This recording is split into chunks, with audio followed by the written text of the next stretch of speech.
Hello everyone, I'm Lisa Phillips and I am one of the scheduled presenters today. Unfortunately, I can't be there with you in person. I'm sorry. I'm in Northfield, Minnesota on a National Science Foundation grant project today.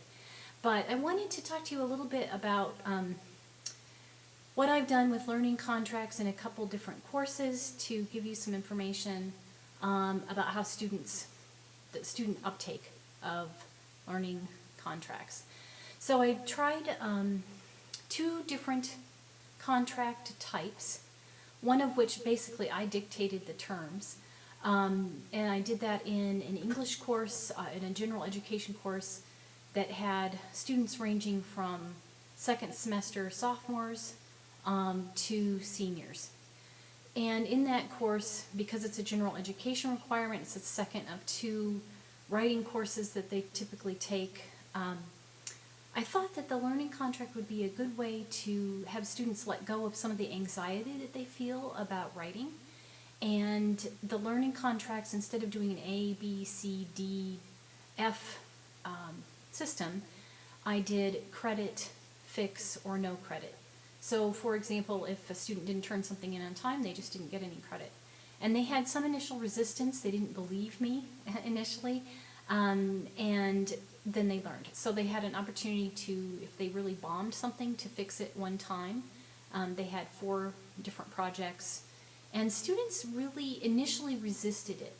The contract, what is this new thing? I don't know anything about this. And after listening to their anxiety, I gave them a reading, a case study, where a professor, it's actually Kathy Spidell and William Thelen in Composition Studies Volume 34, number 1, spring 2006. I gave students this reading called Not Ready to Let Go, a study of resistance to grading contracts. And what was fascinating was that the students really understood their reaction, and having it presented to them on the page where they could see how other students responded similarly, how the professor responded to their concerns, really alleviated a lot of their initial anxiety. And they trusted the contract system, and it worked beautifully. And as far as teacher evaluations, I have the best teacher evaluations I've ever had. So that was, an indicator to me, not only that it worked better for the students, but that it also worked better for our community, our learning community. And the second time I'm trying a different kind of learning contract now. It's with English majors only, so it's interesting to kind of compare and contrast students that are in one specific discipline with students that come from a wide variety of disciplines. In this instance, I am teaching juniors and seniors in a rhetorical theory course, and I asked them to draft their own learning contracts. I didn't give them a lot of guidelines. I told them what kinds of things we were going to be doing, what kinds of things I wanted them to, the learning goals for the course, and then I asked them to basically figure out how to write a contract. And it's been really interesting. So I didn't have a lot of resistance to the initial idea, a lot of confusion, but not a lot of resistance. The only thing that they were really concerned about, of course, were grades. What do I need to do specifically to get an A? And what I would say was, well, you're the one writing the contract.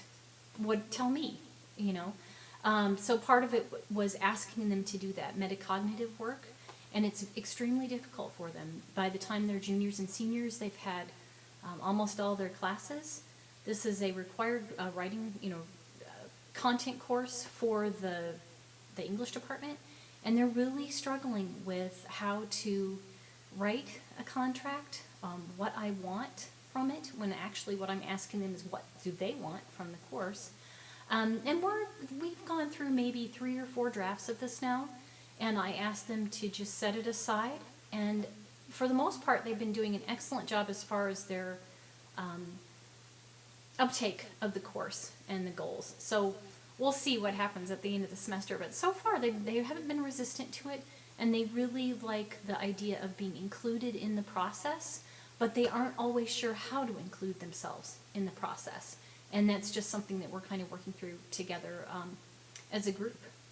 So I hope you have a wonderful discussion, and this spurs some questions for you.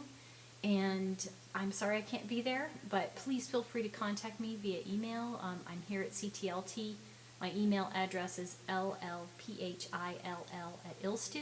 and I'd be happy to answer any questions that you might have and let you know how it goes at the end of the semester. Thanks for listening. Bye.